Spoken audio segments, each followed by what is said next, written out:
what we do here is go back.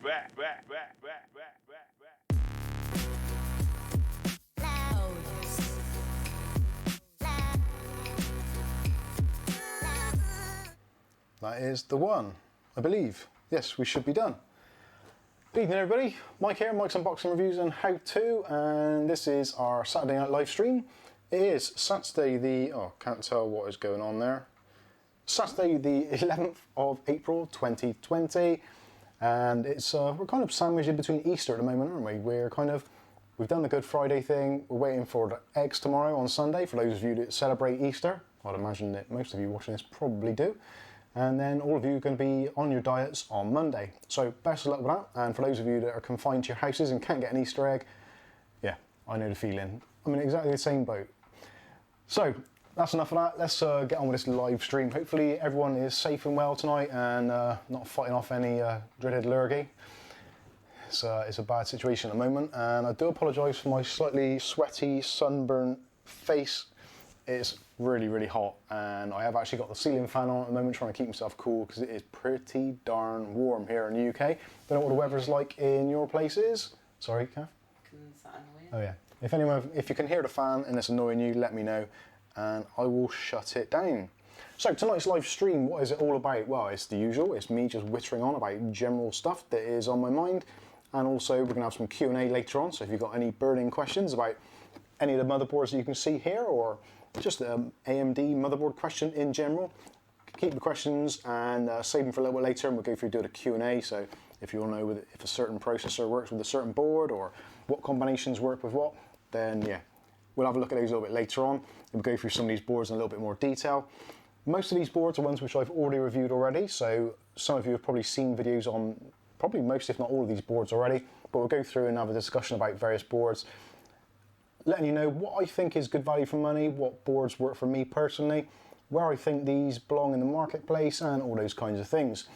We've got a weird situation at the moment where kind of the AM4 platform, which is absolutely amazing, as most of you will agree, and has completely wiped the floor with Intel entirely. Intel boards these days, can you even remember what the last Intel motherboard was that was released? Was there any big fanfare for it? I certainly don't remember it, and we've got new Intel chips coming out, possibly the tail end of this year, middle of the year. Again, not a lot's being said. In the mobile area, laptops, that kind of stuff, we're seeing a little bit more activity, especially with the newer Ryzen 4000 stuff, which is starting to make a bit of an appearance. But this isn't really the same as the desktop 4000 stuff, so it's kind of like the current desktop mainstream stuff, but in laptop forms.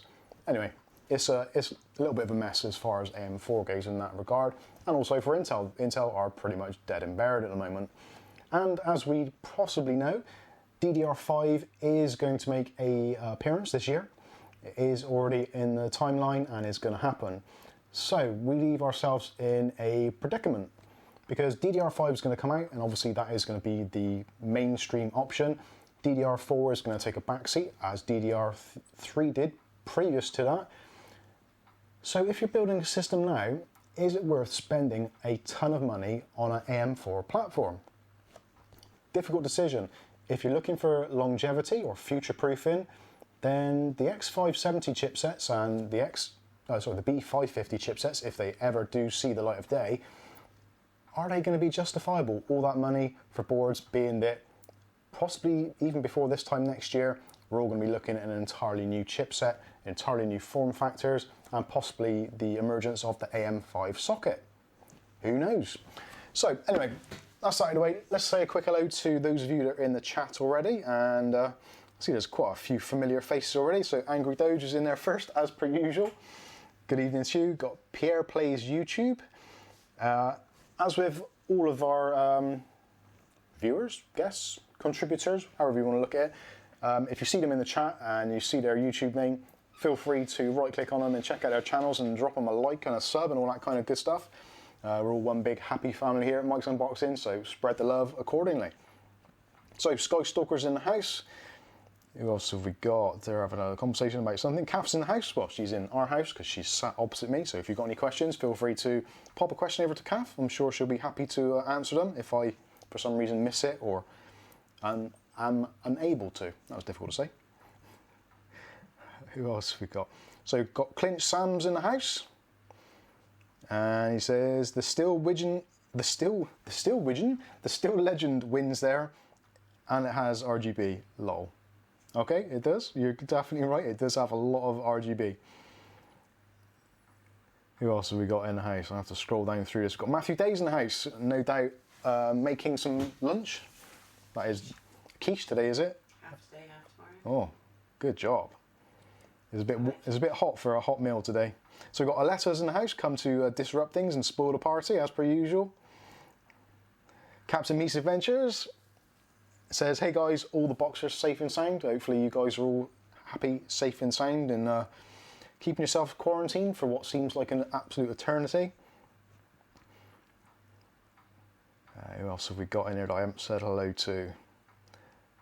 German's Ventura says, can you talk about the best VRM B450 boards? Certainly will. That is definitely going to be on the agenda. That is one of the things that with these AM4 boards, there's a lot of things to take into consideration, which some people take for granted or some people are just blissfully unaware of.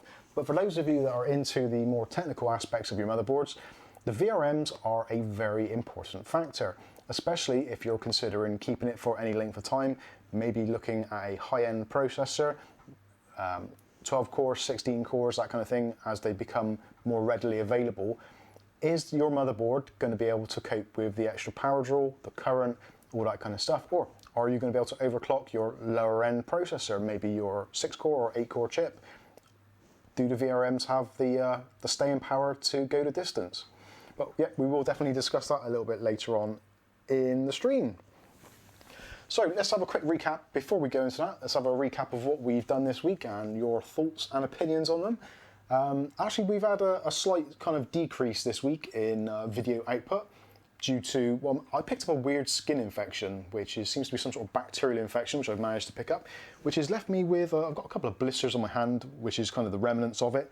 And yeah, it was a pretty messy thing. I had basically big blisters all over my hands and it's been absolutely horrendous. My feet were by far the worst. Imagine, if you will, if you got a blister on your foot, but imagine if your blisters were like bubble wrap and the sole of your foot was essentially like bubble wrap. Now, bubble wrap's pretty cool because you can pop it and it stays popped. But with these blisters, I'd pop them and within a couple of seconds or a minute or so, they would refill. It was just a mess down there. So got some antibiotics, so hopefully on the mend. I don't think I'm contagious or infectious anymore. At least if you're on the other side of this screen, you're definitely in the clear. For Kath, Angel and George and the family, maybe not so lucky. But fingers crossed, I'm on the mend, halfway through the antibiotics. So yeah, hopefully things will get much better. They do seem better. I have been able to get up and about. I have actually been able to walk now, which is a plus. It's bad enough being locked in your house, but without being able to move in your house much is absolutely horrendous. So for any of you going through the same thing, then I really do feel for you. And if any of you have got kind of long-term health issues, man, how you do it, I don't know, because it nearly broke me. It really did. So, who else we got in here? So we've got ClickTech Kev's joined. Now, ClickTech Kev is one of our Patreon backers, as is Skystalker. And also, I should give a shout out to the other patrons that have backed us this week. So we've got the British Noob, we've got Skystalker, ClickTech Kev, and Welsh Tony 01, or Welsh Tony 1. Sorry, Kath. Oh, yeah, British Noob, yeah, today. Yeah. So thank you all of you who have helped the channel and backed us on Patreon with a $10 pledge. For those of you that aren't aware, we do have a Patreon page which you can go over and help support the channel. If you back us with a donation of $10 a month, after your first billing cycle, the first month, you will be offered a Mike's Unboxing Classic tee, very similar to this one I'm wearing. Not this exact one, because that would be gross, because it's got pus and all kinds of crap on it, but you get a nice brand new shiny, well, it's not shiny, it's black, but you get the idea. You get a nice brand new t-shirt, which will be sent out in the post to you. All we do is ask you for your size after your first month billing cycle, and you get a t-shirt. So $10 for a t-shirt, that's not bad, and also you get to help out the channel, which is awesome and helps us do all this stuff, buy all these products and review them so you can have a better look at them.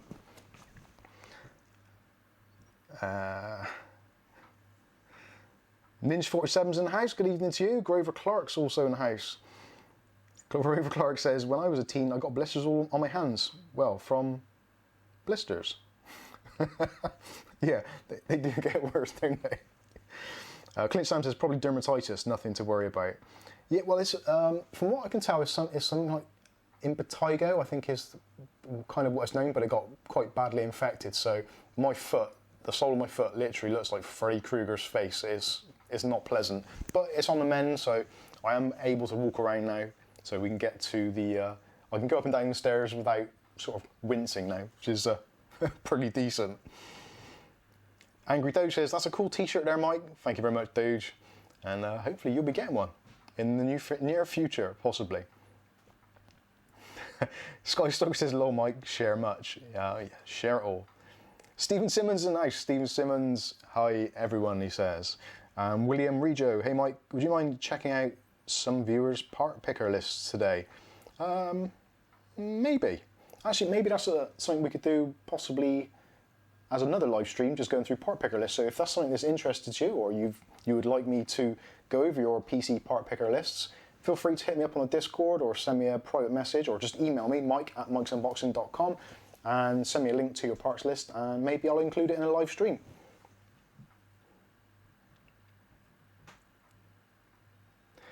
The British Noob says, I've got my Mike's Unboxing t-shirt on and my Supreme hot chocolate, and I'm ready to watch. Awesome. Living the life. Living the absolute dream, Mr. Noob. Pierre Plays YouTube is back with sausage, chips and gravy. Oh. Now, I'm not sure if Americans kind of get that. Here in the UK, we kind of love that kind of stuff. So we've got chips, which is fries, as you guys know them, but thicker. So like French fries, but kind of 3 or 4 times the size.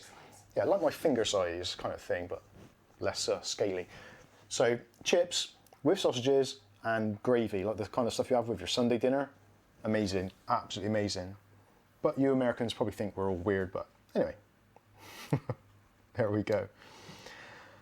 Okay, so let's start. So, motherboards. Oh, sorry, Cass is pointing, no, rewind. So the videos we did this week, we'll quickly recap over them because there was only a couple anyway. So we did the GoSun smart sockets, which are the electrical plugs, which if you haven't checked out, you can check out from a link, which we'll put in at some point. But they're essentially really cool, really easy to use smart plugs.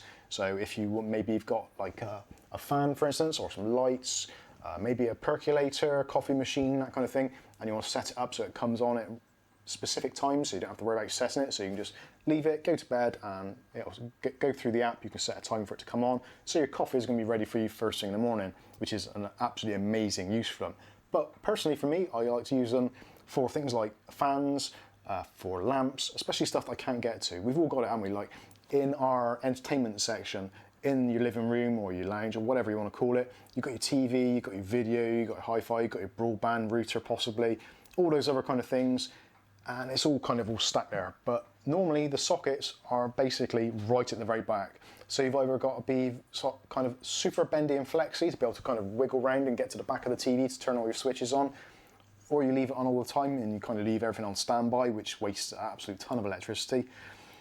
It's not a good idea. Obviously, turning things off is the best way forward. But also with these plugs, you can monitor your energy usage. So if you've got a load of stuff and you're thinking, how much is that actually costing me to run? You can keep an eye on it. But best of all, you can turn it on and off, and you can use your one of those devices or one of the Amazon devices, and you can set it up to have voice commands. So you can walk into your lounge or your living room, say the voice command, turn on the TV, and click. You hear it click on, and everything just springs into life. Absolutely brilliant. And when you leave the room, if you've got like your tray and you've got your tea and your coffee on your mugs and all that kind of stuff, or your TV dinner, you walk out of the room, oh, hands full, can't turn anything off, just shout out, hey, such and such, turn off the TV, and just turn off the entire lot. Absolutely brilliant. I absolutely love that. And for us here, actually, we've got a oil diffuser in the bedroom, which is on a timer. So around about kind of 9 o'clock at night, it comes on with some nice soothing essential oil. So you go to the bedroom, it all smells nice and it's all good. And it turns itself off at a predetermined time. So it's just one of those things, just takes the hassle out of things. You don't have to think about turning things on. I absolutely love them. Anyway, so we did that, smart plugs. They are pretty good. I enjoyed them. And as Captain Meets Avenger says, smart plugs are boss. They actually are. They are genuinely boss. What else did we do? So we did the Corsair, the M55 mouse, which is up here. which I was actually using with a laptop, but I'm kind of running out of room here, so I haven't used it. But actually a very nice mouse. I picked it up at a bargain, £25. Normally retails about £40. For £40, I'm not sure. As it fits in the kind of the segment, it's priced about right. Whether or not I would go out and buy it straight off for £40, I don't know. At £25, definitely a steal. Couldn't resist it, even though I'm not using it. It's great. Where are we? Yeah, so that was it. Obviously, we did the review for the GigaByte, the B450 Gaming X, which is our latest edition. And this is actually the first time I've had a GigaByte board in-house for probably, I think the last one I had was one of the the 970 chipset from AMD, which is for the old FX chips. So I don't think I've had a GigaByte since then. Maybe I had an A320 board at some point. But this is the first one I've had in a long time, and actually it's in the PC behind me. I've already put it in there, it's working, and as you can see, things do look slightly different in there. A little bit of a different change with the LED setup, the RGBs, and the RAM actually works really nice. And I actually find it to be a pretty decent board. I've started doing some overclocking on it tonight to see how the VRMs will hold up, and so far it actually seems pretty decent. So yeah, very happy. When I did the review, which was last night in fact, I was kind of going around the features of the board, and it has got a lot of features on it. The one thing that it does suffer with is the VRMs, as we touched on a little bit earlier. The VRMs aren't the strongest. It's a 4-phase, so it's better than your kind of A320s, which generally tends to be either 2 or 3-phase. 4 phases is okay. It's not great, it's okay, you can get by with it. There are some other boards on the market with 4 phases which do slightly better VRM-wise, but generally you go up in another price category there, another segment. So then you're looking in X470, X570, or the very high-end boards such as the MSI Carbon, the Pro Carbon, which again is in another price category. And when you get to that category with the Pro Carbon boards, you're looking about 120, 130 pounds. They are on the increase at the moment, so 140 maybe. At which point you're really touching on the X570 chipset levels of pricing. So you could pick up a MSI X570-A for about £150. Spend a little bit more, you can get something like the X570 Asus, the gaming, I can't remember what it's called now. The Tough board, yeah, the Tough gaming board, which is actually a really good board. So you get to that point where you start going up in pounds and pence, and it's just like, where do you stop? Where is the justifiable limit? And a lot of it comes down to what you're going to be using. So if you're going to be using something like a relatively low-end processor, like a 3200G, using the onboard graphics, you don't need to spend an absolute ton of cash. Oppositely, if you're going to go for a Ryzen 9 of some sort, realistically, you probably shouldn't be looking at the the B450 chipset anyway. You really should be looking at the X570 just to get the most out of it. The PCI Express 4, the increased memory speeds, all that kind of stuff. And that is another thing which comes into this in a massive way. What RAM are you going to be using? I get these questions every day. I want to use this board, I've bought some RAM, I'm using this processor, and it's kind of like all of it's a bit of a mismatch. So maybe someone's using a second gen Ryzen, so like a 2600 or something, which will support up to 3200 DDR quite happily, no problems. But they've gone out and bought 3600, which isn't no point. It's very unlikely that you're going to get a B450 board to support that kind of speeds. You might be able to get it to go to sort of 3466. Realistically, 3200 is kind of the sweet spot for most of those chips, unless you're willing to tinker around with it. And some of the other B450 boards now, the MSI Tomahawk Max, I believe, and also the AC Carbon Max, will support speeds up to 4133, which again confuses things because then you might be better off with the X570 chipset anyway. It is a bit of a mess, it really is. Again, there are so many options. Starting from like the A320, the Prime. Now this, if you just want to build a PC and you don't want all the bells and whistles, you just want to plug stuff in and be kind of just go along with as it is, something like this is absolutely fine. It will take most processors. Again, I wouldn't suggest using this kind of thing with a high-end, maybe a Ryzen 7 or Ryzen 9. It doesn't make sense. But for most moderate builds, this is absolutely fine if you don't want to overclock and you just want to have a relatively straightforward experience. It doesn't have all the frills like RGB and all that kind of stuff, but you can pick these up for kind of 35, 40 pounds on the market, which actually is a really, really good price. Again, if you're buying something like an Athlon 200 GE or a low-end Ryzen chip, which costs you kind of £100, do you want to be spending almost £100 on the motherboard as well? Does that make sense? Wouldn't it be better to buy a faster processor with a slightly cheaper board to get more performance out of it? Because generally that's the way you're going to get more performance. Spend more on a processor or your graphics card, maybe cut back a little bit on the motherboard. Having the best motherboard out there doesn't necessarily mean you're going to have a fast PC. It just means that potentially you could have.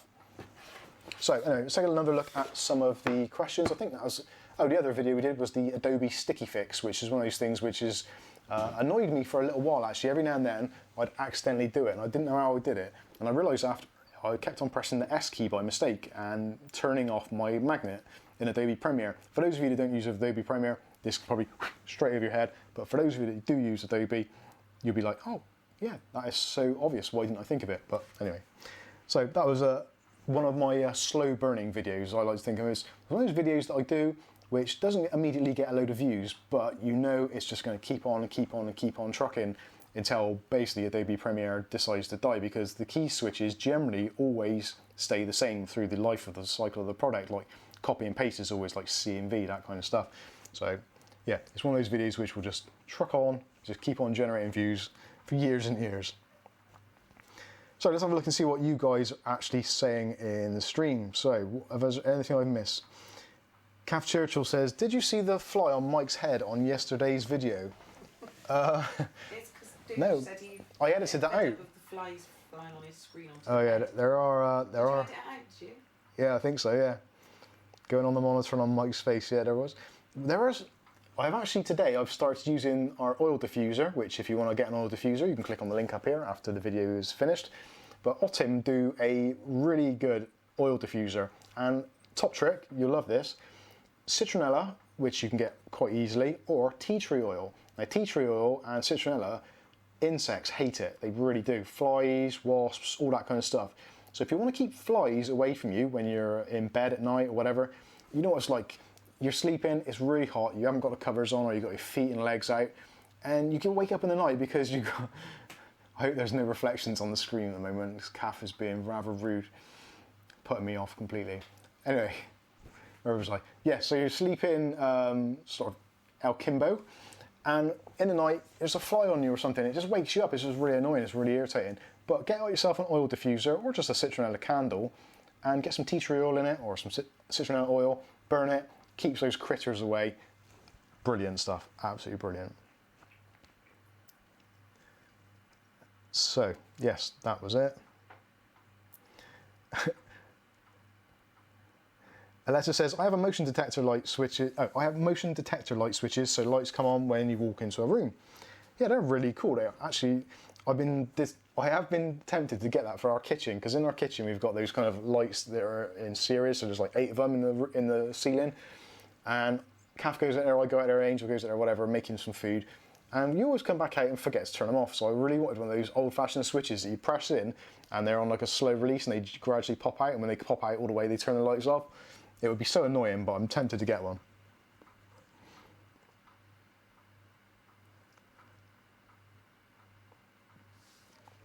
Grover Clark says, Mike, I just started watching you. Saw the Gaming X recent review. I wish I'd have seen it a week ago. Great job. Well, thank you. I do appreciate it. I do try and do what I can with these videos. I know essentially they're just unboxing videos, but I do try and get the information. I do some research. I go through all the connectors and stuff in quite close-up details, just so that, because that's one thing that always bugs me. I go to MSI is a classic one. You look at an MSI video for a latest release of one of their products, and they show you all these flashy things and all this stuff, but they never show you close-ups, and they don't give you details on what you can actually connect to the board. Even if you go to their support page and look at the exploded pictures, it's really difficult to know what is actually on a board. So that is why I do try and make great effort to show all the individual connectors on a board in good detail, so you know exactly what you're getting. But thank you for your comment. I do appreciate it. Pierre Plays YouTube says, no, not seen it yet. And Ninja47 says, why is my screen flickering on this stream? I don't know. Linda Muvik says, would love the Walkman, looks original. Not too sure what that was for, but thanks.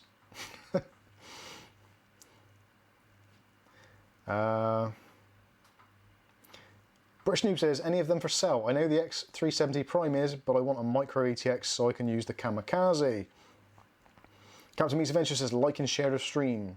And actually, speaking of boards and stuff, as some of you on the Discord will know already, and for those of you on the stream that haven't been here before, a lot of the stuff that we use or that I buy, I don't need it all, and it's pointless keeping a lot of it. So if there's something that you're interested in, or something that we don't want, we've got a room in our Discord chat called We Haven't Got Any Room, or We Need More Room, and basically anything we're not using, we'll list in there for kind of basically giveaway kind of prices, or kind of what it cost us. We don't want to make any money on it, we just want to clear the stuff out. If there's something you want, then we can certainly try and help you out.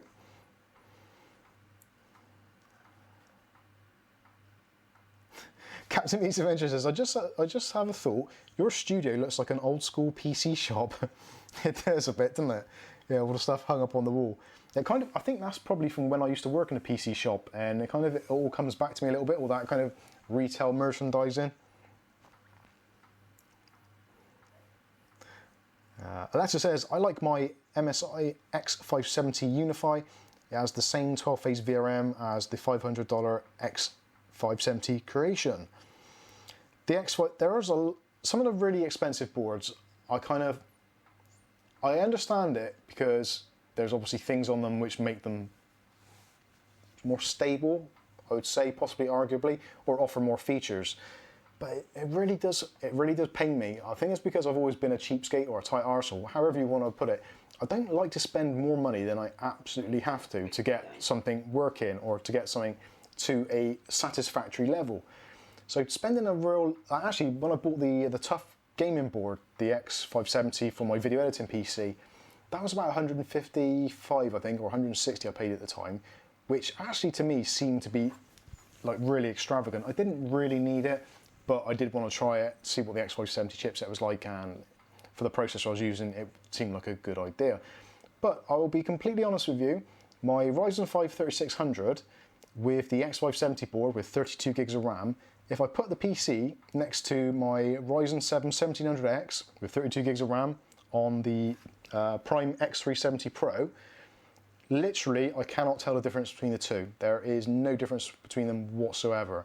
So although upgrading, do you get the more modern stuff? Realistically, do you actually notice the difference?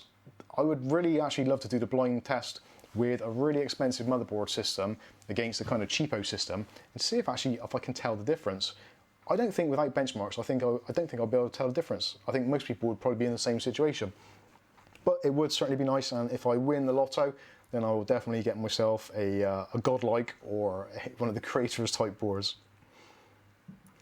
Ninja47 says a promotion on at the moment with Asus TUF B450 motherboards on selected websites that bundles Resident Evil 3 Remaster. Well, that's pretty decent. Skystalker says a good X370 board will run an R9 390, 3900 just fine. Yeah, that is the point. I quite often refer to the VRM list, which I did a video on ages ago, which again I'll try and link later for those of you that maybe want to check it out. But I always go through and check out what the VRM capacitors or how good they are. Literally, it's in a chart, so you can tell red means no, amber means possibly, yellow is satisfactory, and green means okay. So, like A320 board would be pretty much red all the way through. Some of the lower end B450s, I haven't really specifically got one here, but some of the lower end ones would be kind of a little bit of a mixture. Most of the boards here actually are in a very similar position where they're not really recommended for overclocking the Ryzen 9 at the top end, the 3950X, that kind of thing. But for most of the other stuff, absolutely fine. So yeah, just to kind of reinforce Skystalker's comment there, that generally is the case. If you get a decent X370 board, again, like the Prime X370 Pro, it will run pretty much anything. With a BIOS update, it'll be great. The only thing you will be limited on slightly is going to be your RAM speeds. DDR3200 is probably going to be the max you can get without some manual tweaking. So if you're not overly comfortable with manually tweaking, then yeah, you might want to look elsewhere. Knee Rasher says hi. Good evening to you. Hopefully you're all good. What else have I missed on here? Ninja47 says, I have a question. I want to get an AM4 processor, but I'm on a tight budget. You're in the right place. Is it worth getting a 200GE or a 3000G for now and get some cheap 2x8 DDR? I already have a B450 board. You didn't mention if you've actually got a graphics card. If you've got a graphics card, I wouldn't go for one of the GE or the G processors. You're much better off going for something like the Ryzen 5 1600, the AF version, which is effectively a Ryzen 5 2600. That is an absolute balls to the wall, all out gem of a processor. It really is. For around about the £85 mark here in the UK at the moment, you generally can't get better. And if you've got a graphics card you can use, even if it's a slightly older card like a GTX 780 or maybe a 7870 Radeon, you're going to have a far better experience than what you would with the onboard graphics on the GE or the G series for that matter. And actually saying that, even if it's something like a 1050, a 960, even a 760, 770 GTX, you're going to get a much better experience. Glenn has actually put in the AM4 tier list. Thank you very much for dropping that in the chat. So yes. So yeah, hopefully that kind of answers your question. If you've got a graphics card, then definitely go for something else than a G series or a GE series. If you haven't, again, it's probably worth looking for a second-hand graphics card and going for the new CPU, purely because you will get much more value out of it. The 3000G in the UK at the moment, I think it's around about £88, so pretty much the same price as that processor. So if you can squeeze maybe 15, 20, 25 pounds for a second-hand graphics card, you will definitely have a much better experience. Or alternatively, jump on our Discord and we'll see if we can sort something out for you. I'm sure I've got something knocking around here. Yeah, I'm sure I have. Angry Doe says the Ryzen 5 600F is currently less than £100. Yeah, I have seen it on UK Hot Deals. And actually, I should have a quick shout out to Simon Arden if you're watching. He regularly posts on Hot UK Deals, which is a deal site here in the UK, which yeah, is kind of in the the description. But he keeps on posting deals, and that is where I actually found this board with the bargain, which was effectively, that was maybe a Freudian slip.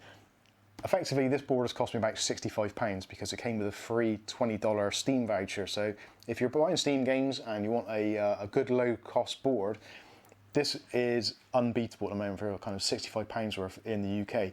Definitely, you can't touch it. The next nearest thing to it is probably, well, the two that I've got below it. So if you go with the B450 Pro 4, which is actually in CAF's computer, which is running a Ryzen 7 1700, absolutely no problem, and it's overclocked as well. So again, the VRMs are coping with that very easily with that 8-core 16-thread CPU.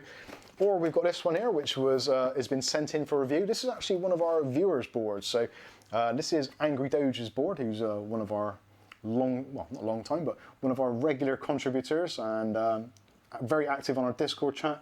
And he's had this sent to me, so we can do an unboxing for him and do it some justice and make his board famous. And potentially give it a BIOS flash before he gets it, so his processor will work on there, which is something we didn't discuss, but maybe we'll do that anyway. But the Steel Legend B450 AsRock, this actually, between that and the Gaming Plus and the kind of the Tomahawk, this has got a lot of features which I really do like. You've got the NVMe slot cover, which is a nice addition. Tons and tons of RGB options. Really nice looking board. Lots of RGB actually on the board itself, on the IO shield and also on the South Bridge as well.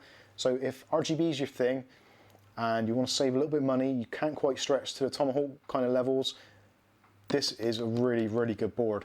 The VRMs are not bad. They're not the best. They're not as good as the Tomahawks and the Bazookas, but they're very close. And again, if you're not going to be using like a Ryzen 9, then you're going to be actually fine. You could use a Ryzen 9 on there. There's no reason why you can't. but overclocking it, you might get a little bit toasty on those VRMs. So that is definitely something to consider. But if you want to save a little bit more, the B450 Pro 4 is essentially the same chipset, the same setup.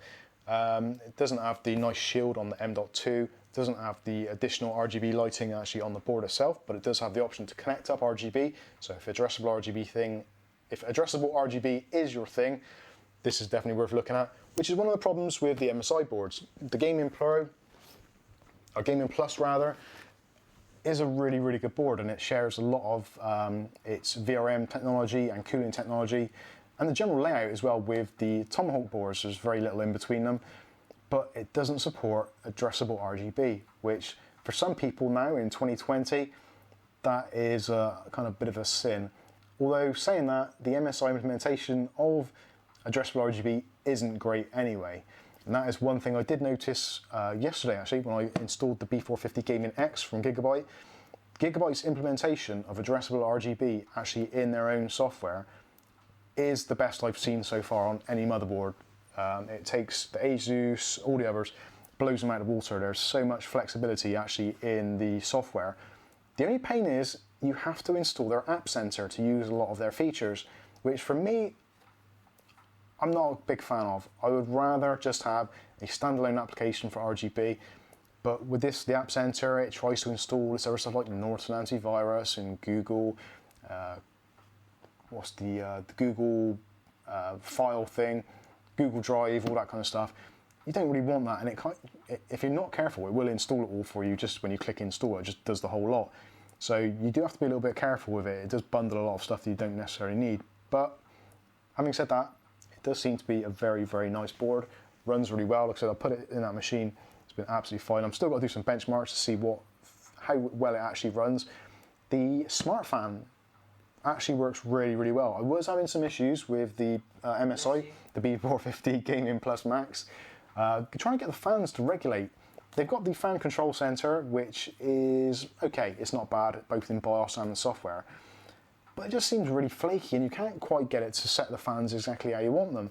So the Smart Fan 5 actually found the zero fan thing, so you can really, really tailor your fan speeds to a ridiculously good level. And I would say that the Smart Fan 5 easily equals the Asus version, the was it Fan Expert 4, I think it is at the moment, which was my previous favourite because that is really flexible as well. But yeah, this GigaByte board actually has surprised me. I thought it was going to be an absolute turd, I've got to be honest with you. I bought it on the premise that, well, it's cheap, I can do a review, it's entertaining for the viewers if it turns out to be absolutely crap. You guys will laugh yourself silly because I bought another lemon, like with the A series boards. But actually, so far, so good. It seems actually very good. It doesn't have the BIOS flashback feature, which is a little bit of a drawback. That is a big problem with a lot of these boards nowadays, that they do tend to have the AMD Ryzen 3000 desktop ready stickers on them, which gives you the kind of false impression that it will support any Ryzen 3000 desktop processor. And in reality, it won't, unless it is completely fresh off the shelf. Now actually, this is one of the questions I get all the time, literally like at least 10-15 times a day because of the motherboard reviews we do. People say to me, if I buy this motherboard, say for instance this one, if I buy the Asus Prime A320 M-K, will it support a Ryzen 3000G out of the box? Now, my answer to that is, on the board, if it's got the Ryzen 3000 sticker on there, potentially it will do. This particular one's only got the Ryzen 2000 ready, so immediately we know, out of the box, ain't gonna happen. So without me knowing where you've bought your motherboard from, how long it's been on the shelf, what stickers are on it, all those kinds of things, it's virtually impossible for me to answer it. I really can't do that. So for those of you that are asking that question over and over again, I can't answer it. I genuinely can't. I am not a mind reader. I can't do remote viewing and see what is on your board. It's really difficult for me to tell. So without knowing from your supplier how long they've had it on the shelf, what BIOS version's on there, it is very, very difficult to do. That is one thing which I would say for AsRock boards, which is very, very handy. Again, you need to see what the board is and how it's come through. But AsRock boards actually do have the BIOS revision stamped on the chip itself, on a sticker. So it'll say like P3.2 or whatever it may be. So you'll have the BIOS revision actually on the board. So literally taken out of the box, you'll know straight by looking what BIOS version is on there. You can go onto the website and see if it supports it. Again, it's not going to be particularly handy either way, because if it hasn't got the BIOS version you need and you haven't got a processor to flash it with, you're screwed anyway. So by the time you've got it at your home, it's, well, you know what I'm saying, it's not an easy thing to do. So that's enough of me whittering. Let's have a look at some of your questions there. Where is I say? Have I missed anything, Kath?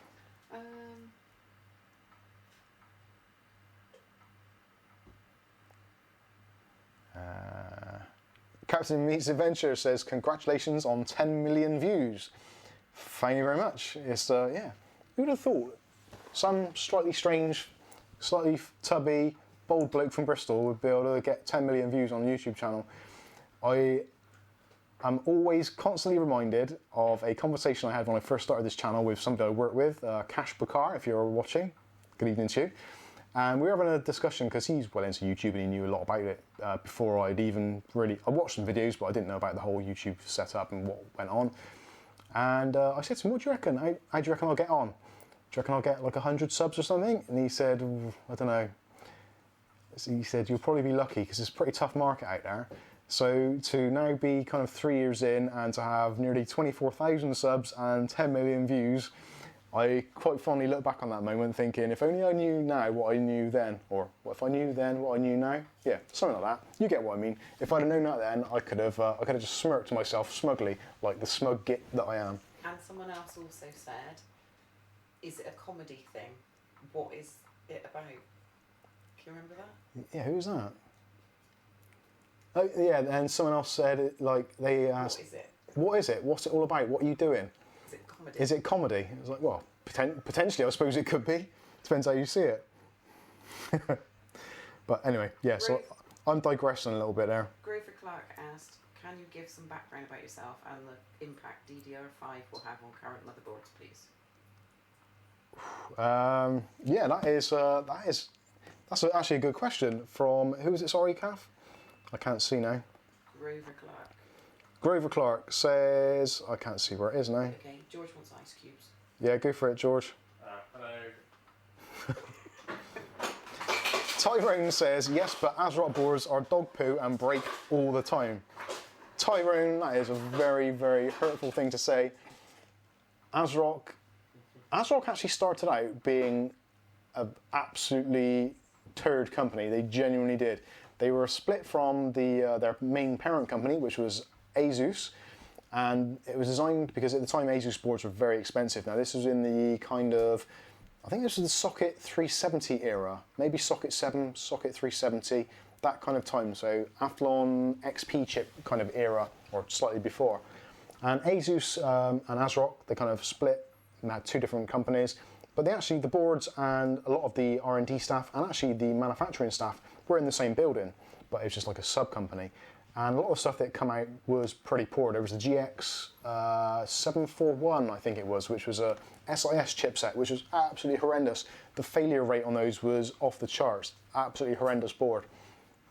But after, I would say, probably about 3, 4, maybe 5 years ago, they've definitely upped their game. AsRock boards now, I would happily, well, I have. Kath's got one in her machine, and I rely on Kath's machine to do kind of admin stuff for the channel, share the videos, all that kind of stuff, and to keep on top of what's going on. So if anything isn't being kept on top of, Kath's to blame, and the AsRock is to blame also. But yeah, I think AsRock boards are brilliant. I really genuinely do like them. They do have a ton of features, and I've actually found the quality to be very good. I don't think I've had a DOA AsRock board. I don't think I've had one. I can't remember having a DOA AsRock product in recent history. Back in the day, in like early 2000s, to like 2001, 2002, yeah, they failed for a pastime. You'd refer to them as a boomerang board because you'd sell it, and no sooner as you sell it, it just comes straight back at you. They were horrendous, but they were cheap and people bought them. So, anyway. Pierre Plays YouTube says, we've just been chatting rubbish on here. And that's cool, that's fine. Well, that's what I'm doing, so feel free to do the same. Terry Broderick says 450 Mobo are so cheap now. They are, but they're not as cheap as they were. That is the thing. Motherboard prices are definitely on the up. B450 chipsets, the B450 Pro 4, AsRock, this one here, when I bought this for Kath's computer, I'm pretty sure it was £55 on Amazon.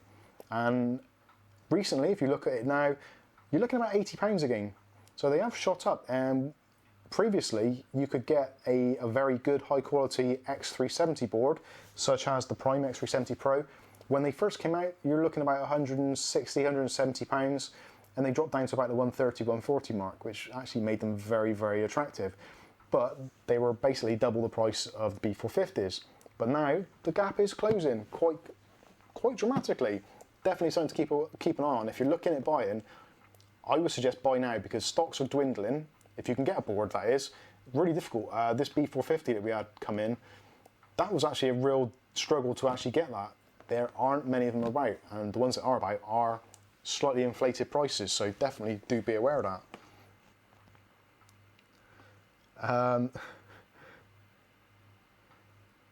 Anthony, where is it? Sorry. Anthony Shaddock says, how about an X470 Crosshair Hero with a BIOS upgrade, 3900X, 32 gigs of 3200 speed RAM, and a 2070 Super. Smooth for content creation. Hell yeah, that is pretty much bang on. I don't think there would be anyone there that could criticise that as in its sheer power. You could, if you wanted to, go for the X570. If you maybe drop down from the Crosshair Hero, which is quite an expensive board because it is a Crosshair and obviously it is the cream of the crop, you could drop down to the Tough gaming board, the X570 Tough. With that chip, maybe up the speed of your RAM a little bit, not necessarily, but with the 2070 Super for content creation, yeah, that is going to be awesome. If you're using Premiere, that 2070 is going to be so useful for rendering your clips and for giving you that kind of real-time display on your timeline. Yeah, that is going to be an awesome setup. Definitely, yeah. I would be quite envious of that, I've got to be honest with you. Fred Young says, I think my first ever motherboard I bought was an A-bit. Whatever happened to them? Excuse me. Yeah, A-bit, I remember those. The A-bit, was it the AB7? Was one of their first boards out, I think. AB7N, possibly. Yeah, they, A-bit. Wow. Yeah, that is a blast from the past. I'm not sure what happened to them. I would imagine they probably got bought up by another company. Maybe they're still around making motherboards, but possibly for servers and stuff like that, or special Chinese stuff. I don't know. Yeah, interesting. Terry Broderick says something quite controversial there. BioStar Mobo are good boards. Now, I've got memories of BioStar from, again, the early 2000s where they were probably as bad, if not worse, than the AsRock boards of that time. I haven't actually tried one of recent times. I would be interested to see what is going on there, because BioStar is one of those names which, again, has kind of fallen by the wayside. You've got your top 4 or 5 boards, MSI, GigaByte, Asus, AsRock. I'm probably missing one out there, but yeah, you get the general idea. But BioStar are very much off the radar at the moment.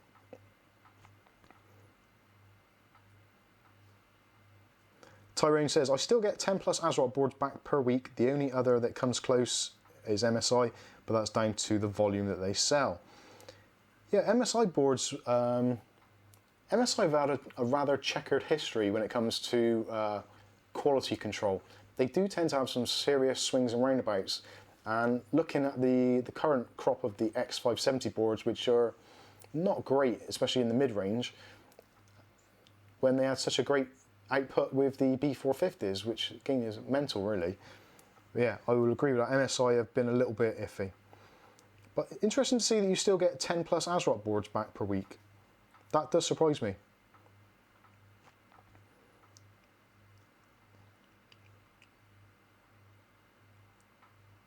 Terry Broderick says a lot at Newegg here in Canada. All right, so are you a Newegg employee? So that would be someone who would see a lot of stuff coming in and out. Marco 420 is in the house. Good evening to you. Nice. What? Kath's saying things. Tyrone is the one who gets the AsRocks back. Oh, sorry, yeah, Terry. Yeah, I'm sorry, I'm confusing. Easily done. It's been a long day.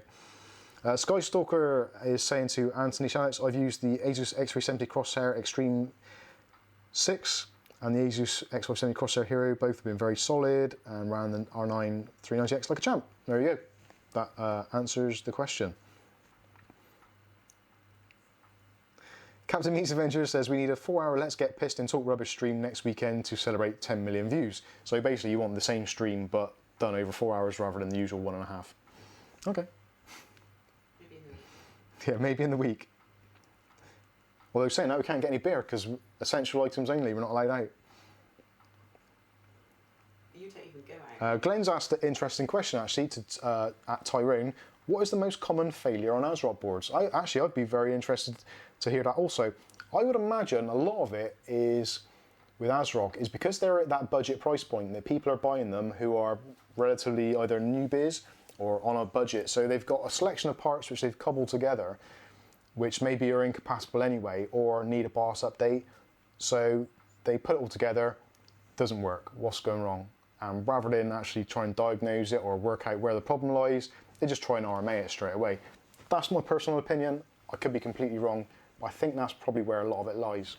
And up one for Travis. Up one for Travis. Travis says, I snagged the B450M Tough Gaming Board from Micro Center for $51, brand new. Wow, that is amazing. With a 3600, it was supposed to be an open box item, but they didn't have, so I got a new one for the same price. That is fantastic value for money. The B450M Tough Gaming Board is actually a really nice little board.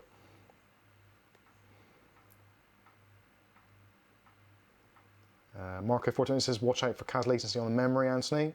Yep, that's a good point. ClickTech Kev says, I had a PC Chips Socket A motherboard in 2004. Yeah, PC Chips, wow. Now that was another... PC Chips boards were generally based from, I believe they were Taiwan, and they used the SIS chipset an awful lot. The Ali chipset, which for those of you that are old enough to remember, the Ali chipset was just horrendous. And I think SIS actually bought Ali at one point or vice versa. So you had a combination of the SIS chipset, which was garbage, and the Ali chipset, which was the kind of the controller for the hard drives and stuff. Oh, it was just an absolute mess. They were horrendous. And they had SIS integrated graphics, which was, I'm trying to think what SIS stood for. I think it was Silicon Integrated Systems, if I remember rightly. Oh, horrible, horrible boards. Jazz says, guys, which board have better VRMs? AsRock B450 Gaming K4 or B450M Steel Legend? It's 3 versus 4 phases, right? I haven't actually got the VRM listings up in front of me, but I would say, yeah, the Gaming K, from what I can remember, because I think I actually had that board, or the 350 Gaming K, actually had a pretty strong VRM in relation to the rest of the boards. The B450 Gaming K4 is the ATX version, whereas the B450M Steel Legend is a micro ATX, which has a slightly reduced VRM. So that may come into it as well, but maybe someone else can have a look on the VRM list and verify that.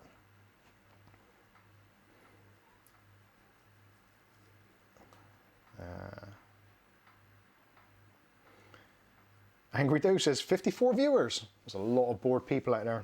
That's what lockdown does for you.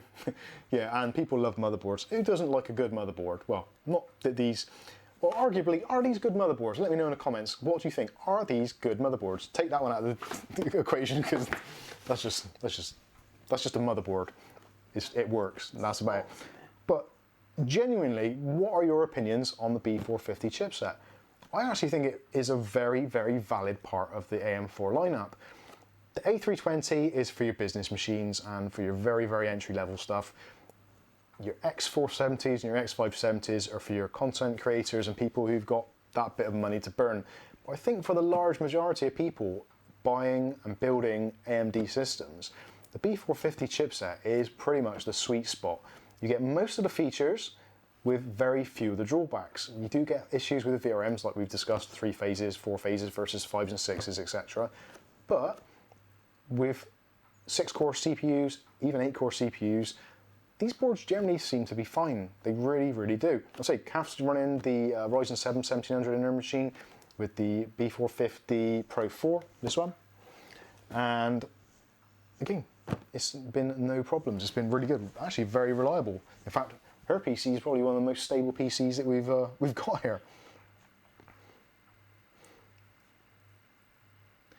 Alexa says, I wouldn't buy any of the MSI X570 boards below $300. They suffer very hot VRM temps. This is one of those things where, yes, they do suffer from hot VRM temps, but unless you're massively overclocking or you're running synthetic benchmarks, in real everyday usage, it's never going to be a problem. You're never really going to tank all of your CPU cores to 100% unless it's a synthetic benchmark. Maybe with rendering, Adobe Premiere rendering, yes, that can be quite heavy duty on it. But realistically, if your VRMs get hot, worst case scenario is going to throttle your CPU a little bit, so things are going to take slightly longer. Again, is it going to be one of those things which is actually perceivable without actually getting a stopwatch and two systems next to each other to work out which one is faster than the other? I'm not in any way saying that you shouldn't buy a more expensive board. All I'm saying is I don't genuinely think that it isn't a necessity unless you are running something which is mission critical and is slamming all the CPU cores 100% 24/7, in which case, yeah, you definitely should up your game. ClickTech Kev says, I generally go GigaByte or MSI these days. Yeah, it's been really weird. I've gone Asus AsRock, which is my previous kind of favourites, and now I seem to have gone MSI and GigaByte. We'll see how long that lasts. Fred Young says, I'm with my AsRock X570 Steel Legend. That is a great board. I actually did consider that when I was looking at what to buy. And there we go, we got a super chat come in. So for those of you that don't know what is going on, the disco light has come on, and that is when we get a super chat, it triggers the light bulb. So you get a disco moment. So thank you very much for your super chat donation from Grover Clark, who has donated us $5. Thank you very much. It is very appreciated. Is that using our new smart plug? And that isn't using our new smart plug, for those of you that are interested.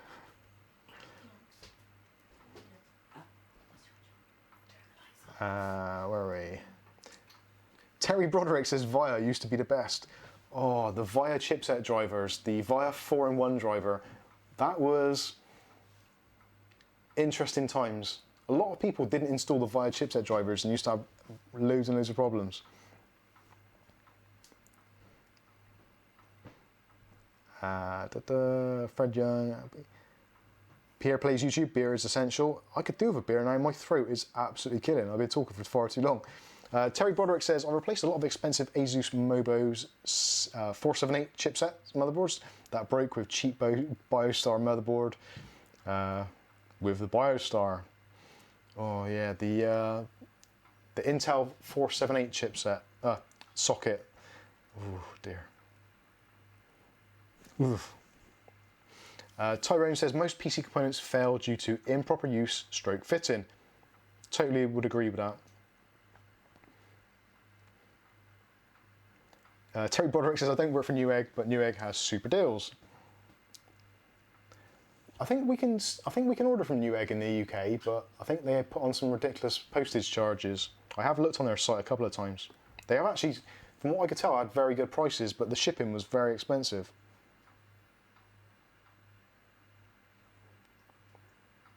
Matthew Day says, Red Hill computers have a rather good history of old boards. P.S. I remember the 486 fake cache boards. God blimey, that is going back a bit.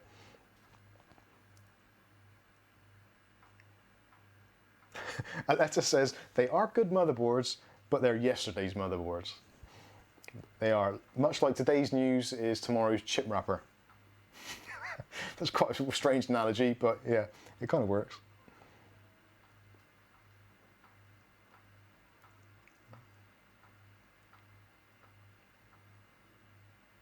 Captain Meets Adventures says something quite surreal, as we'd come to expect from Captain Meets Adventures. We should play a game where you replace words from movies with the words motherboards. Jules, we're going to need a bigger motherboard. Fair enough. Killer motherboards. Yeah.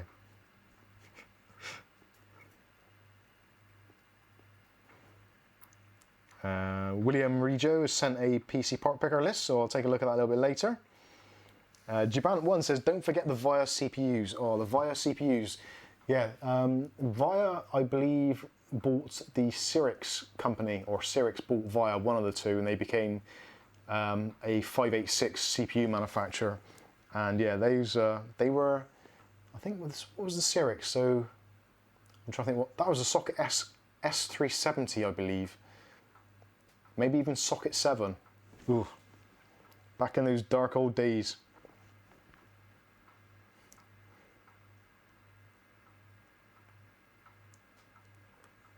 Okay. So, motherboard wise, so what would be the decision? What would you go for? Would you go for overall features? Would you go for VRMs?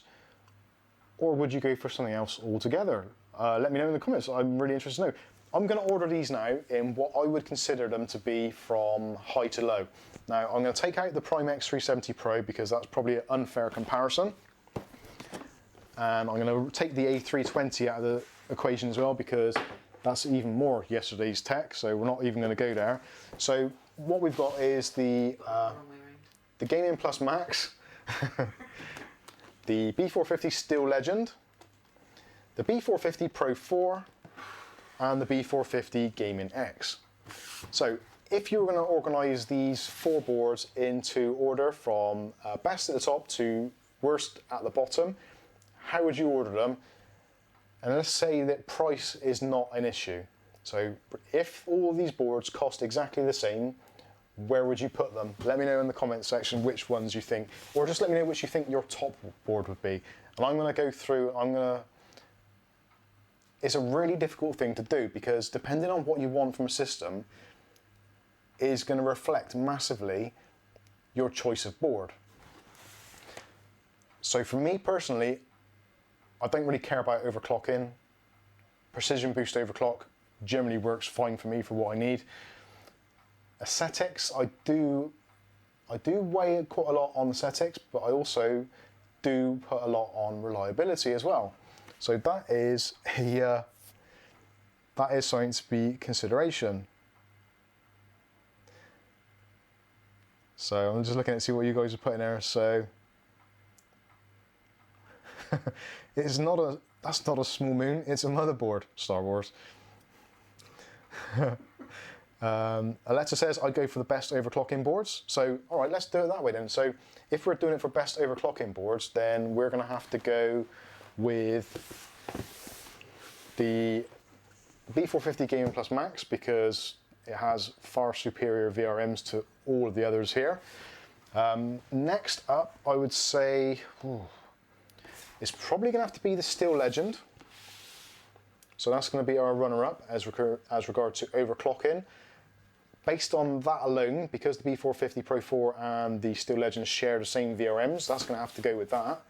And then that leaves the GigaByte, because the GigaByte, although essentially has still got the same 4 phases, the actual chokes and stuff that it uses aren't as good. So really the Gaming X is going to have to be at the lower end. So this gives us an interesting look actually. Well, interesting for me. It may not be interesting for you, but it's interesting for me. So if we take a look at these 4 boards, and now if we order them by price. So if we order them by price, what happens? Well, let's move them around and we'll see. So, no, GigaByte board was the cheapest, and even at its full retail, $79.99, still pretty much is the cheapest, current prices. Next up, B450 Pro 4. Similar sort of price, £81 or £82 at the moment, Amazon UK prices I'm using for this, so it might be slightly different elsewhere, but it should still hold up true. Steel Legend, a little bit more expensive again, at around about the £85 to £89 mark. And then you've got the Gaming Plus Max at the end, the MSI board, which is £85 to £90, maybe slightly above, depending where you get it. So actually, if you do it on the terms of overclocking, which again is really super important to a lot of people, this is actually probably the way it's going to end up being. So if we do it now for more features and aesthetics and price all in one. So taking overclocking out of it, just in features, let's see what happens then. So I think the Gaming Plus is probably going to be slightly lower because its lack of addressable RGB and its slightly gaudy looking red and black theme, which may not fit into everybody's builds, setups, that kind of thing. So at the top end now we get the Steel Legend, because addressable RGB everywhere, really nice setup. You get the M.2 cover on the drive, so loads and loads of features.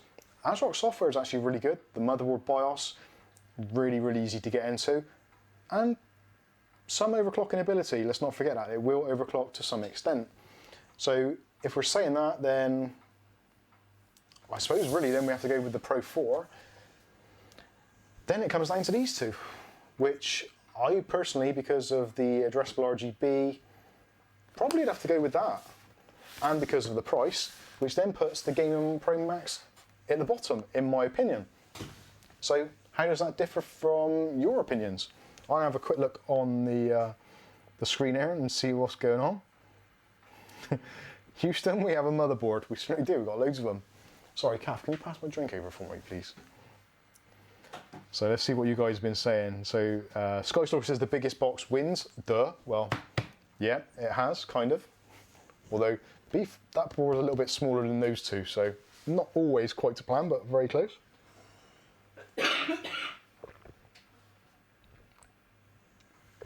ClickSet Kev says, which has the best packaging? I think packaging-wise, the Steel Legend, again, I think that looks a smashing board, it really is. Smashing, I can't believe I said that. I am a boomer. So it looks really good. It's a nice glossy box rather than these kind of cardboard effects. It actually feels really heavy as well. And looking at the back of the board, it goes through in a lot of detail about what goes on inside. Board box. Yeah, I'd say, and actually coming down to features as well, as I said before, features, the Steel Legend is the only one here which actually has a USB Type-C port on the back, also a USB 3.1 Gen 2 port, again on the back. It has optical speed if out as well, which none of the others have. DisplayPort and HDMI, again, which is potentially not that important because most people are going to be using a graphics card with it, but I don't think. Yeah, the Pro 4 has got the Type-C and the USB 3.1 Gen 2. It doesn't have the DisplayPort, but it does have VGA from what I can remember. If you ever want to use that. Yeah, VGA and HDMI. It's a bit of an odd pairing actually, especially for digital graphics card usage. Not sure why VGA would be on there. The B450 is basically got 4 USBs. So yeah, features wise that loses out. And again, the Gaming Plus Max, again, similar sort of deal. It has got a DVI. I suppose the benefit of this one, which would potentially be a deal breaker against some of the others, is the fact it's got the BIOS flashback button. So if you've bought this and you're not incredibly kind of equipped, let's say, to go and get another CPU to quickly flash it, whatever, you haven't got spare parts, that kind of stuff. So if you don't want the hassle, then the Gaming Plus Max with its BIOS flashback button could save your bacon. And actually, we did, conveniently, today we have actually recorded a video of this. And actually, I'm not going to tell you what it is, but when the video's dropped, let me know if you can spot any obvious mistakes. The first person to spot the obvious mistake will get a special gift. And it's my fault. And it's Kath's fault. Let's just put it out there right now. It was Kath's fault entirely. For the reason being that she's on that side of the camera rather than me looking this way. So I'm kind of like, yay, let's make a video. I'm like, Kath, is everything looking all right? Is everything good? We good? Is this all good? She's like, yeah, it's fantastic. Hit record. And I start doing my spiel. And then I get to the video editing stage and it's like, what the actual... Bleep that bit out. Didn't go well. So Jazz says number 1 would be the MSI Gaming Plus, 2 Steel Legend, 3 the Pro 4, and 4 the GigaByte. Which, yeah, I will go with that. ClickTech Kev says I'd go with the Gaming X as it has a nice picture on the box. Yeah, that's the way a techie should always choose their components. Alexa says the best B450 board I've had was the MSI Gaming Pro Carbon. I actually want the Pro Carbon, the new Max version, which supports addressable RGB and also supports increased memory frequencies up to, I think it's 4133 or maybe 4400. Oh, while I'm on that, a quick teaser for upcoming video. Our friends over at V-Color have, I don't know why, it's quite bizarre, but they've given me the option or the ability to do a world premiere of their 5000 megahertz DDR4 RAM. I'm not sure how that's kind of worked out, but it's apparently in the post, it's shipping now. So they're sending me the world's first sample of their 5000 megahertz RAM. So, T-shirt. oh, and a t-shirt, and yeah, so I can wear a uniform. But they're sending that out, so 5000 megahertz DDR4. That is going to be pretty awesome. I don't know what motherboard I'm going to try and use it on. Apparently, they've tested it on the X570 Godlike, I believe it was. Maybe the Unify. I'm not too sure. I'll have to check out the paperwork. But yep, they're sending that through. So that is going to be coming up very soon. So spoiler alert for those of you that are interested in super high frequency memory. And from what I can gather, it's actually very low latency as well. And is RGB. And doesn't cost a fortune. So yeah, they V-Color are pulling out all the stops there. Well, they're not because they're sending it to me, but you get the idea. But yes, the MSI Gaming Pro Carbon, the Max version, MSI have released it. Well, they've announced it. It hasn't been released yet. I've been trying to put my feelers out to various suppliers, see if anyone's got one or at least an ETA on when it's going to drop, because I'm seriously interested in getting that board as quickly as I can, because it does look absolutely amazing.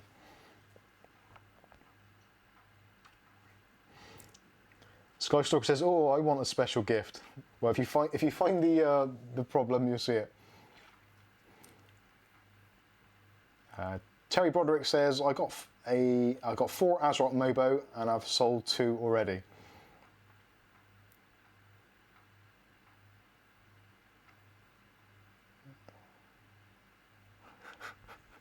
Captain Me's Adventures is going all out like that. He's so funny. Fred Young says it's got to be the B450 because it's got the Superman S on it. Steel Legend has got the Superman S on it. Oh dear. Pierre Blaze YouTube says, watching in bed now. Try not to fall asleep. Matthew Day says, the graphics card box pictures used to be fantastic. Yeah, what happened there? They used to be really inventive, especially the MSI ones. They had a lot going on those. Aletta says, 5K megahertz RAM, I want it, lol. Well, they actually haven't told me that I've got to send it back or anything, so I might be able to even do a giveaway on it. We'll see. We'll see if it's any good first when we get it. Skystalker says, Mike, how could you possibly test 5000 gigahertz RAM? Yeah, that is what I'm kind of worried about. I'm looking at my motherboard, the X570 Tough, I think is going to max out at about 44. But apparently, you can manually overclock this RAM until the cows come home. So we're definitely going to have to take a look at it and see what's going on. Luigi Bellantoni, have I pronounced that right, or have I made a complete mess of that? I have the B450 Gaming Plus Max, works great. Awesome. Have you updated the BIOS on it yet? Because if you haven't, there's a video dropping tomorrow, possibly. No, it won't be tomorrow, because I haven't loaded it yet. It might be tomorrow. It might be tomorrow night, it might drop tomorrow. If not, it'll be our Easter Monday gift to you guys. You poor soz. Luigi says, I had bad luck with the Asus B450 Prime Plus. The B450 Prime Plus, in my opinion, was actually a letdown because the X370 Prime Pro is an absolute peach of a motherboard. It genuinely is. I have much love for this board. I genuinely do. So much so that I've got two of them. There's another one up here, which is probably going to drop on me now.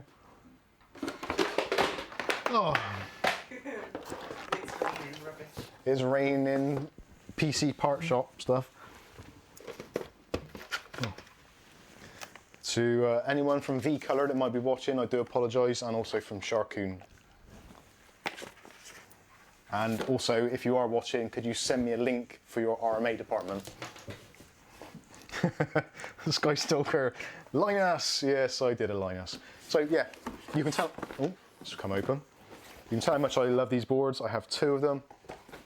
I do genuinely believe that the X370 Pro Prime is possibly the best motherboard I've owned.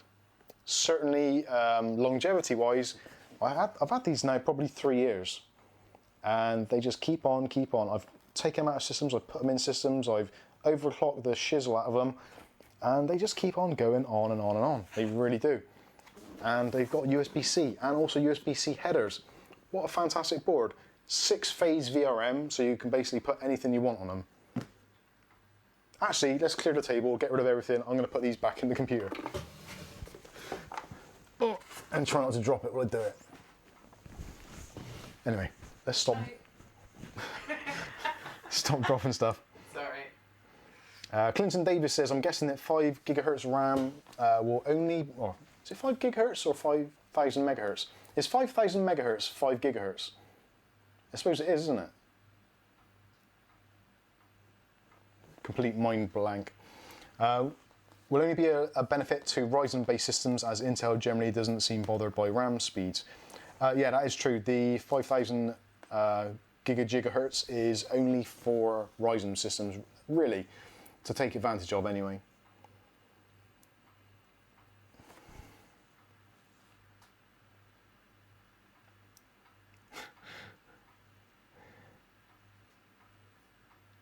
Alexa says, Skystalker, I'm not a wizard. I'm just not afraid to clear my CMOS 1,000 times until I get it to do what I want it to. Yeah, I've beaten my motherboard with a microfiber cloth. I just think what it was called then.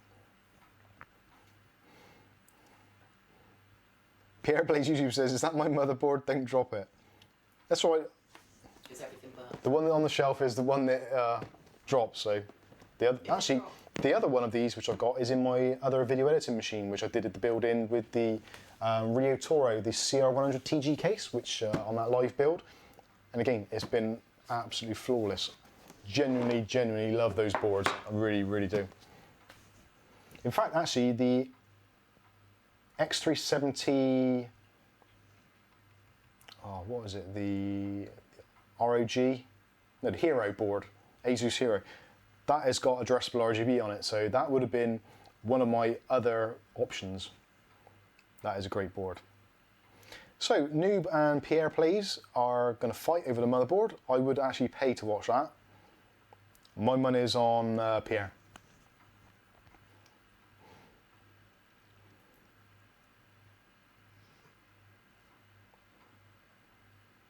Luigi says, yeah, 5 gigahertz is 5,000 megahertz, but then we don't really want to see 5 gigahertz, do we? Because that has connotations with certain mobile phone technology, which we probably don't want to get involved with at all. Angry Doe says, I guess Noob's having the one that dropped. They didn't drop though, it's the memory. And yeah, they did. The board itself didn't drop, but the V-Color RAM did, and the mobile gaming DAC. Well, I was saying that the V-Color stuff actually comes really well packaged, so yeah, it's going to be fine. How cool is that? It even comes with a cleaning cloth to clean the chrome sides of the RAM. I don't understand, this isn't the 5 gigahertz stuff by the way, but I really don't understand how V-Color hasn't become massively more popular on the market than what they have done. They are doing well, and their sales figures are massively up, but they're not like big. You you don't put them in the same kind of league as Corsair or the Vengeance RAM, that kind of stuff, or what's the other one? Vulcan, all that sort of stuff. I don't know why. It's very odd. It's really good RAM. Unless you drop it, in which case it's not quite so good. Chick instead of a weave, sorry. Oh, I thought I was going to drop again then. Right, who else is saying stuff? Watch out. British Noob says, when will Mike ever like me? It's because you've got too much hair and it just upsets me. You don't like pink. Yeah, because I want to dye mine pink like you did. David Tomko says, can you kill a board by overclocking? Yeah, definitely you can. In some cases, actually, for cheaper boards or with less powerful or less efficient, I suppose efficient would be probably the right word, but if you've not got particularly good VRMs, if you cook them, you will actually kill the motherboard before you kill the processor or any of the other components, because the VRMs are one of the weaker spots of a motherboard. So definitely you can do that. Most boards will have a thermal cutout, so you get to a certain point and they'll throttle back. But if you're going crazy with overclocking, you get some spikes in voltage and stuff, you can quite easily cook a board.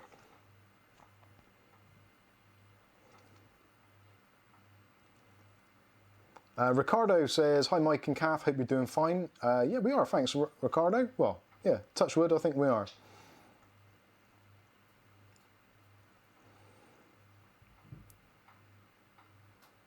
Aletta saying, have you seen the new Antec Katana RAM? It looks awesome. No, I haven't actually. No, not yet. I'll have to take a look at that and see what it's like. So, I think that pretty much, is that going to wrap things up? I think so. Are we done? Have we got any more burning questions here? Any more film lines? Any more film lines from Captain. Captain Meets Adventures? Okay, here is a good one. Luigi says, can you overclock memory higher than the XMP rated spec? Which actually, yeah, that's another question I get quite a lot or often. I was going to say a loften, which is a mixture of the two. I have become Peter Andre. If, yeah, XMP ratings generally are one of those things which a motherboard, or sorry, a RAM manufacturer will go through the testing process, and they'll test their individual ICs and see what the best rated frequency they can get at a certain stability or temperature rating. So if you've got sufficient cooling, if you've got sufficient voltage, and you're lucky enough to get a piece of silicon which actually is favourable, then yes, you can overclock memory to quite actually well beyond their rated XMP settings. Now it does involve a bit of trial and error, manually adjusting latency speeds, frequencies, all that kind of stuff, voltage as well, and trying to dial in what settings are stable. You can generally get most RAM to go at least 1 clock, if not 2 clocks above their XMP rating. With older RAM, such as the Corsair Vengeance when it first came out, the 2133 and the 2400 RAM, the LPX sticks, most of those would overclock to 2933 or even 3000 with really very little extra voltage. They were rated as standard as 1.2 volts, but you could up it to 1.3 or 1.325 or something, and they would generally all get to pretty high clock speeds with very little failure rates. And yeah, again, that is, I think we did a video on that a while back. But yes. British Noob says, Aletta says, the answer is yes, I overclock RAM all the time. Yes. Overclocking of RAM is one of those things which is kind of almost taken for granted these days, that it's done to the XMP and that is it, and that is as far as you should go. There is, depending on what processor you've got, if you've got a first generation Ryzen, overclocking was generally a little bit on the dicey side, and there are certain frequency limitations where you couldn't get much higher.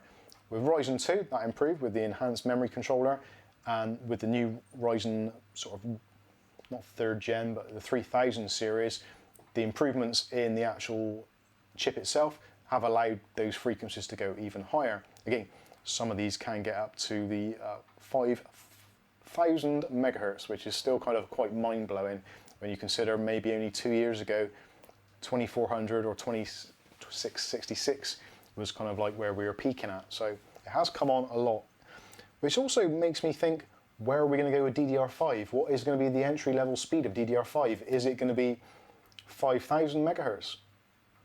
Who knows? No doubt we'll find out in due time. British Noob says, hey Mike, can you say hello to Erin? She blushes every time. It's funny.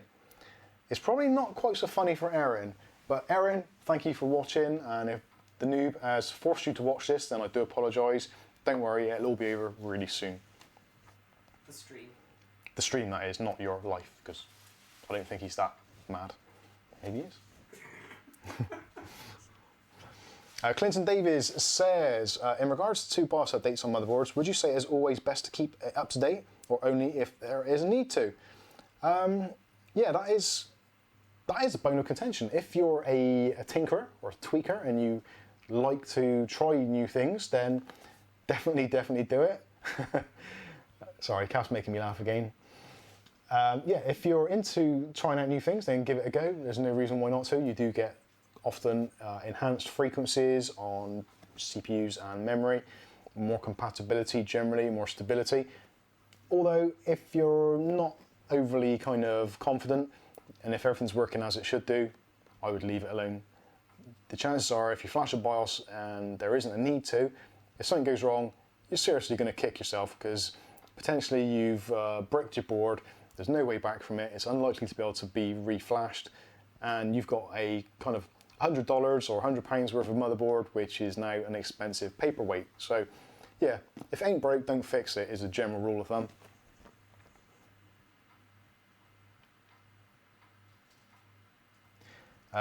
Christian Lingat. Lingat, is that right? Have I pronounced that right? Maybe. Possibly. Hello, might be a bit off topic here. I do have the Steel Legend Mobo. I'm planning to overclock my AMD Ryzen 5 2600. Should I buy a better cooler or just the stock fan? If fine, thank you. That is a tricky one. It depends how far you want to overclock it and what your expectations are. If you want to just a minor overclock, a few extra 100 megahertz on each core, you'd probably be okay with the stock cooler. The benefit you've got with a stock cooler is it is a downdraft cooler. So as the air is being forced down, it then fans out and then will cool down the VRM areas around the, have I got one I can show you? I haven't, have I? Oh yeah, on the back. You probably aren't going to be able to see this very well, but for me it helps. On the Steel Legend, you've got the VRM heatsinks, which are at this top here, and on the side. So as the downdraft cooler is pushing cold air, or cooler air, down through there, it's going to fan out across the motherboard and try and keep those VRMs cool. If you haven't got any direct cooling on them, then increasing your CPU cooler's ability possibly won't help much, apart from it will help the thermals, because AMD's Precision Boost will recognize that the CPU is cooler and will then peak the current to overclock it automatically. So again, depends on which method you're going to choose. If you just want to leave it to manual and just set Precision Boost overclock, then a better air cooler is going to make life a lot easier, and you'll probably get better boost speeds. If you don't mind tweaking it yourself, then yeah, go with the stock cooler. Does that answer your question? Hopefully it does.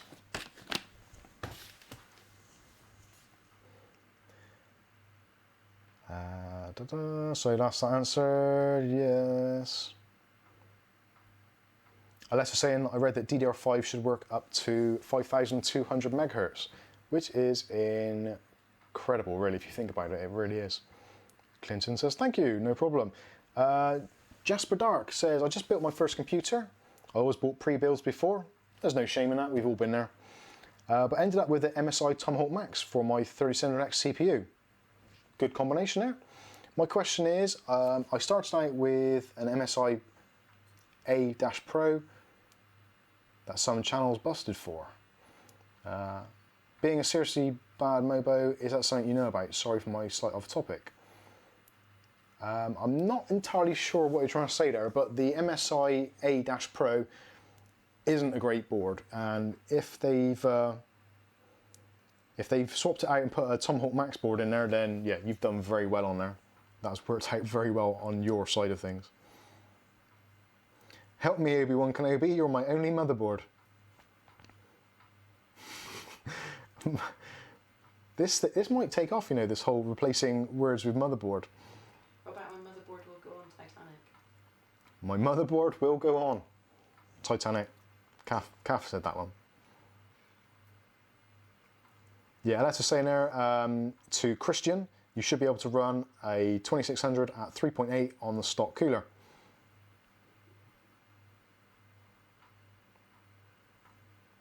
Yeah, Scottish Dogger says, this is in relation to Clinton's question earlier, if it works then it's best not to mess with it. I always do because I like to live on the edge. It is one of those things, if you've got other components that you can mess around with, and if it isn't your main computer, if it's your main computer and it is kind of the only PC you've got and you use it for communicating with the outside world, especially now in these crazy times where kind of you can't go out, and most of us, the mobile phone and your PC is your kind of only outlet. Don't mess around with your settings at the moment if you're not sure what you're doing, and if it's your only PC, because you could be ending up in a whole world of hurt.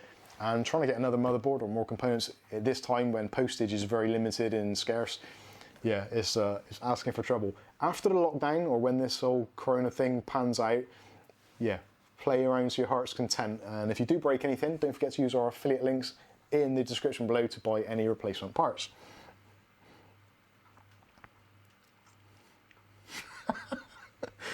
Ah, dear. Sorry, I'm reading Captain Meat's Adventure stuff here, you lunatic. Life's a box of motherboards. Oh dear. Right, I think that pretty much wraps up tonight's extravaganza of B450 chat and discussions. If I've answered your questions, hopefully I've answered them well enough for you to not be even more confused. And if you're thinking of buying one, what one are you going to buy? I got to be honest with you, when I'm trying to buy a board, I always get so many options and so confused. There's so many things that I want to work together, and the whole RGB thing is still one of the biggest pains in my backside. It really is. Especially now that I've got the MSI keyboard, mouse and headset behind me, and I've now got a GigaByte motherboard in there, which is really, even after 24 hours, I'm starting to think to myself, that was potentially not the brightest of moves. But still, in the moment, it's all doing the unicorn puke stuff, so I can live with that. So there we go. Say hello to Glenn before you go. Oh, Glenn. Oh, Glenn. Glenn Hathaway is our man from... Oh, God, I can't think where he is from now. Oh, dear. Our man in Cumbranistan, that's the one. Good old Cumbran over in the land of Welsh Wales. Yeah, I lost it there. Sky Stalker says, yay, shameless plug for Mike's unboxing. Hell yes. We all got to make a living, my friend. Yes, Glenn, we're all doing good. Actually, I meant to give you a call, actually. I'm going to give you a call. I'll probably do it tomorrow or something. We'll give you a call, have a chat. I've been meaning to speak to you. I did say that to Kath the other day. You did. I did. I think I said it to you, actually. You might have done, actually, yeah. Oh, Ricardo had a question. I missed that. Ricardo, rewind it. Where is it? Ricardo, stick your question in again. We'll do one more question and then we'll... Oh, actually, I found it. Ricardo says, I have a question, which I completely ignored or didn't see. Several people complain about AsRock Mobos. What do you think? I ask because their GPUs are very hot. Truthfully, I've not tried an AsRock GPU, and I'll be honest with you, I probably wouldn't. Whenever they do something new, it's generally not brilliant. And being that they've just started doing graphics cards is probably not a great time to get involved with them. And being, again, their very, very close affiliation with Asus, and the problems that Asus had with their tough range of graphics cards, I would say it's probably best to stay well clear. Motherboard wise, again, I think they're brilliant. I would quite happily buy another one. Again, we've got one for review, which we'll be doing the unboxing review of. Well, probably recording it either later on tonight or tomorrow. So yeah, you can check out what I think of that one. But still legend board. Yeah, it is legendary. There's nothing. It's a steal. It is a steal, and it is also a legend. It is the steel legend. I give you, everybody, ladies and gentlemen. You get the idea. So yeah, hopefully that answers your question. I really do like AsRock stuff. I don't find any reason why not to buy them. Graphics cards, yes, possibly not so much. But motherboard wise, I think they pretty much got it licked at the moment. I don't think they make a bad motherboard. I'm trying to think of a current range of boards which is actually khaki poo, which you would not buy. And I don't think of one. Intel side of it, I've got to be honest with you, I've completely given a blank to that. So what they do on the Intel side, I have not got a clue. I've got no real interest in, if I'm completely honest. So I don't know is the answer.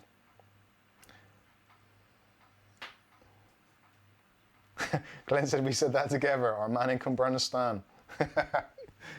Good-o. Terry says AsRock GPU are rated very good. Well, that's interesting to see an alternative side of that. So yeah, maybe we'll have a look at that. I wouldn't mind actually looking at other kind of less well-known brands on stuff like that, because it is always interesting to see what goes on.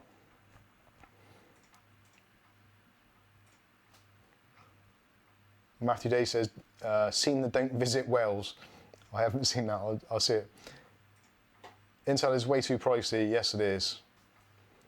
Aletta says, any GPU is okay if you plan to slap a water block on it. That's a very good point. Skystalker says, very few YouTubers have interest in Intel motherboards right now. Yeah, there's no real point. There's no real value in the Intel kind of platform at the moment, which is, it's a shame really that they've let things go so bad. It'd be nice to see them come back and actually be competitive, even if it means slashing their prices. If they slash their prices to bring it in line with Ryzen prices or even lower, I think the tables would turn immediately and they'd have an entire resurgence despite their slight performance gap.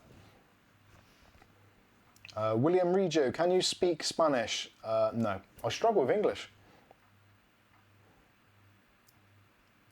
Pierre Plays YouTube says, Ryzen FTW. Yes, Ryzen for the win. We all love Ryzen, don't we? I would imagine Spain. Where are you from, William? Kath wants to know. Right, let's call it a day there, everybody. Thanks, all of you, for watching tonight, and hopefully you've all, well, had your minds taken off the crazy Corona stuff that's going on and turned us all into COVIDians. That's the word I was looking for. Words is hard tonight, they really are. I think I got a bit of sunstroke. Anyway, thanks to all of you that have joined us tonight. Hopefully I've taken up some of your time and you've not been too bored and you've had some entertainment. If you have enjoyed the video, stick a like on it, click on the thumbs up icon. If for any reason you didn't like this stream and you really thought it sucked ass, don't forget to click on the dislike button twice, and that's absolutely fine and I'll take it on the chin. But make sure you click it twice, that is very important. Double dislikes, everybody. Don't forget, if you're interested in buying any of these motherboards, we have got affiliate links. If you want to support the channel via our Patreon, you can do that over at patreon.com/Mike's Unboxing. And you can become a $10 patron and you get one of these t-shirts sent to you in the post so you can wear it with pride and support the channel and all that good stuff. Yeah, links for all these boards will be in the video description, and hopefully we'll catch you in the next video. So stay safe out there, everybody, and enjoy the rest of your Easter weekend. Good night, everybody. That sounds like a song from that Lost thing. We are everybody. That's the Love Easter Motherboard. Oh dear. He's been saving that. I can't find the thing. There we go. Okay, I found where it says end stream now. We're all good. So, have a good rest of the weekend, everybody. Take care of yourselves and each other. Wow, I sound like Jerry Springer. Night all.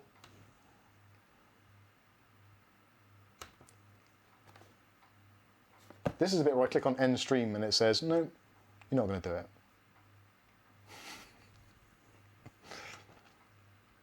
Oh, come on. Do you want to end stream? Yes, I've clicked it about 17 times already. Night, everybody.